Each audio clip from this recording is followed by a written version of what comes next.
Golf Guy Zach, back at it again with another video. Welcome to 2026. So today what we're going to be doing is we're going to be playing a few holes. In those holes I'm going to talk to you guys about what I'm working on. This is going to be a new series. We're going to call it Top Tip Tuesday. So there's going to be, hopefully every Tuesday a video of these comes out. They're going to be shorter, short form video. I'm going to be more technical, more of a coaching aspect kind of video instead of me just playing. But today what we're going to be working on is the lower half of the body. So when people talk about ground force and, you know, how do we use our legs and our hips through contact into the golf ball, you know, what are we doing wrong? What are we doing right? And what are the things I'm working on to fix an issue that I have that many of the players that I coach have as well. And also many players I don't coach.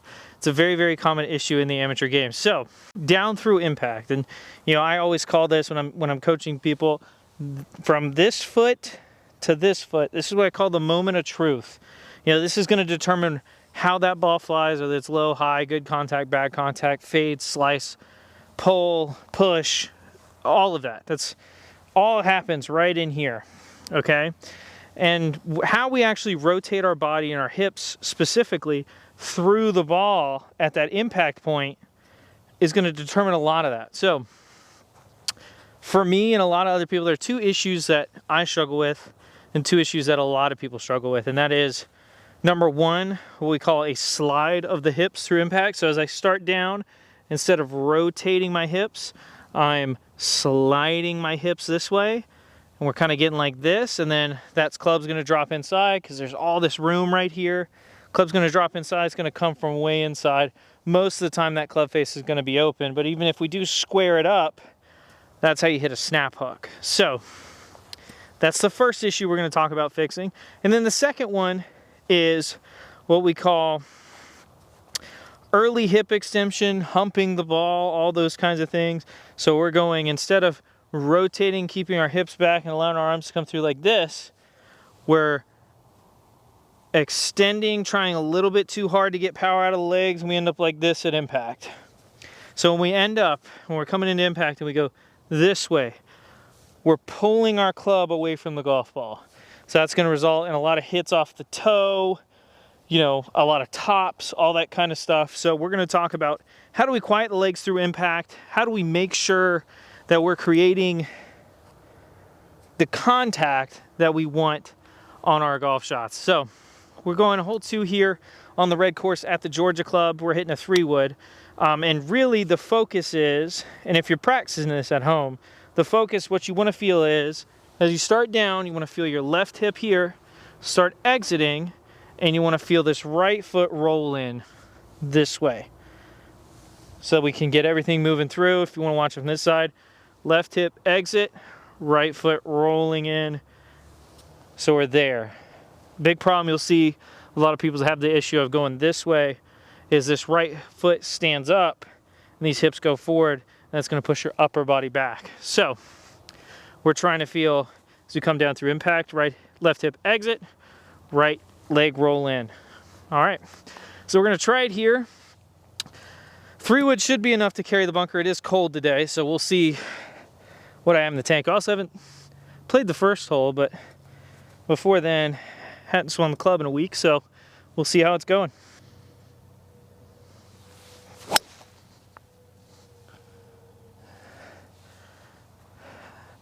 That should be pretty good. A little bit of a fade. I was just trying to hit a straight ball, but that will work for our purposes. Alrighty, hit a pretty good one out here in the middle of the fairway.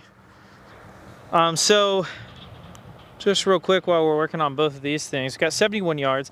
So when you're hitting into a shot like this, so as you can see, or even if you can't, I like to explain this to a lot of people. So we have this kind of bunker right in front of this green, and what's going to happen is if I land this short of the pin, it's going to kick forward.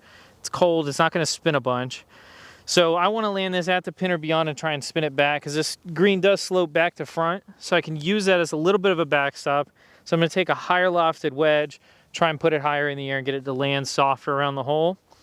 But again, Working on keeping the legs quiet and just rotating the hips through.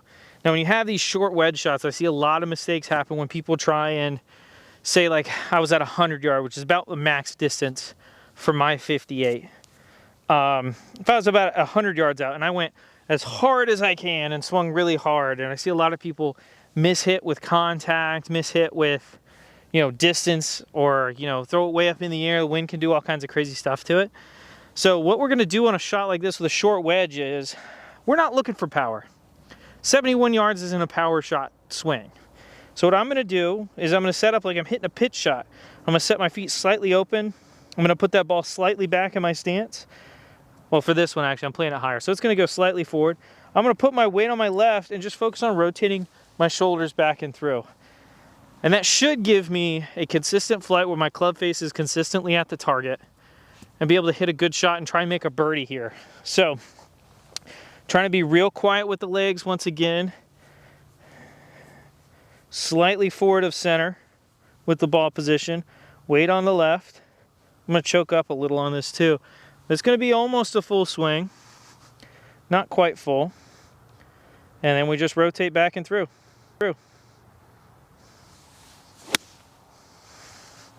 Sit a little. I killed it. That's not bad. We're on the green. We're putting. I hope that translates on camera, that I'm not trying to hit that very hard. The focus is make good contact and get the distance pretty close to correct. And we're going to give ourselves a lot of birdie opportunities. Not just putts for birdie, but birdie putts. And I'll explain what that means in a second. All right, so we're talking about putts for birdie versus birdie putts. So what we're really looking for at putts for birdie is putts that we feel confident we can make. If I'm over on the other side of the green 45 feet away, odds are I'm probably not making that putt. I like to think I could, but so we are 1, 2, 3, 4, 5, 6, about 18 feet away here. I like to say anything inside about 25 feet is a birdie putt. Everything outside of that is a putt for birdie, because the odds of us making a putt that long are pretty tough. The best in the world don't make them that often. So, and I'm not one of the best in the world, and you're not one of the best in the world probably. So on this one, we're just trying to get a good read and give ourselves a chance.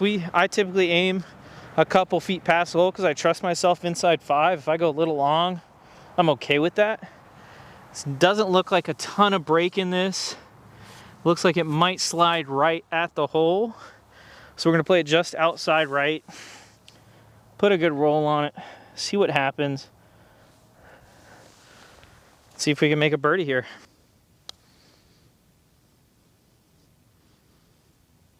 Oof. It was a good roll. I hit my line.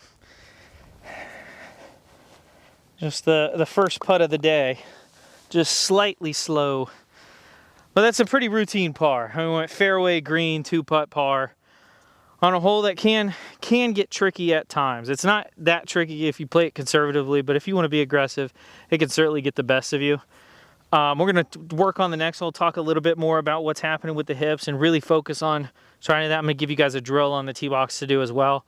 So let's head over there. Now here on hole 3, Red. So we've already talked about, you know, what we're working on in terms of how we want our hips to move through the ball. So there's a couple different drills I like to use. The #1 contact drill for me, in fact, I call it the #1 contact drill, is called right foot backswing left, and it's exactly what it sounds like. So what we're gonna do is you're gonna take your right toe, you're gonna line it up with your left heel. That ball is gonna go in the middle of the stance. And then what we're gonna do here is we're gonna swing about 75% and focus on making sure this ball doesn't draw and keep this right heel down. The toughest part about this drill is going to be keeping that right heel down, but you get instant feedback about what's going on. If your hips go forward, that right heel is going to come up. If we slide, we're probably going to hit a push or a hook. But really what we're looking for, and what you need to make sure you're doing when you do this drill, is pick a target and make sure that ball is going down the target line. Another beautiful one for this is to set up standard standard. So all lined up, all square. And then what you're gonna do is swing about 50 to 75% again. And you're just focused on rolling into that lead foot with that back leg. So you're just feeling this right leg go there. And I tell you what, I was working on this the other day on the range, and I was getting some pretty good results in terms of consistency of flight and in terms of contact. So right here, we got just over 200 yards, about 205 yards to this pin. It's in the middle of the green. This is a tough par 3. We're gonna go 6 iron. The only thing we can't really do here is go long. It's the only bad miss on this hole. Obviously this green is surrounded by bunkers, but I feel okay about my bunker play right now. So we're focusing on rolling into it, getting that left hip out. And I pushed it again. That's bad. That's a bad miss. That's gonna be bunker. Maybe short of the bunker. I did not hit that very well. So what happened there? So it's one of my bigger issues when I get quick in transition is my arms fall behind. So I end up here as I rotate through, hands don't quite catch up, club face is open, all kinds of bad stuff. So we need to focus on swinging smooth, making sure we're turning through the ball the way we want to be, and focus on hitting a good shot here. So it's probably the worst swing of the day so far. And I pushed it again, better contact though. That's in the bunker as well. Alrighty. As you can see, nowhere near mid-season form, or I guess for me it'd be end of season form, but we're getting better, we're working on it. That's the goal, right? Alright, so now I'm about to hit a bunker shot here, and I'm gonna say quiet legs again. So before I close this out, when I say quiet legs, I don't mean don't use your legs. It's not an all upper body swing. It's just that most people's lower half are much too active. So you'll see all kinds of like crazy leg movements where we go in like here in the backswing or through the downswing, you're like this, and that's just a lot of extra movement that we don't really need and is definitely gonna make you more inconsistent. So bunkers are a little wet, firm. So this is gonna be interesting to see this one come out. But again, on a bunker shot, it's the same kind of thing. Keeping the legs quiet,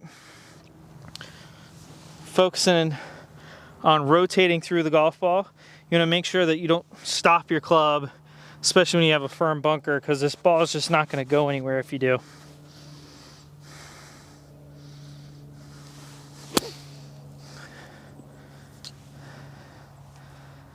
That is pretty good. We'll have a putt to save par. Obviously, missing greens isn't fun, but you got to be able to adjust when you do. Putt here to save par. Go even through these first 2 holes of the first Top Tip Tuesday. This is downhill, right to left. So I learned these greens aren't exceptionally quick right now. It was like 20 degrees this morning, so just trying to put a good roll on it. See if we can save par. We're going about a cup and a half outside right. Put a good stroke on it.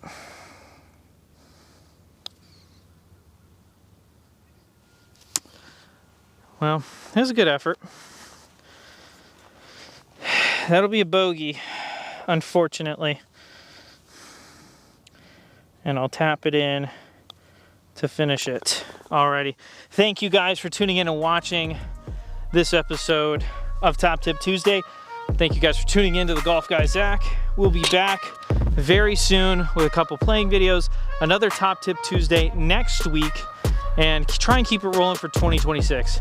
Thank you guys for watching, and get better out there.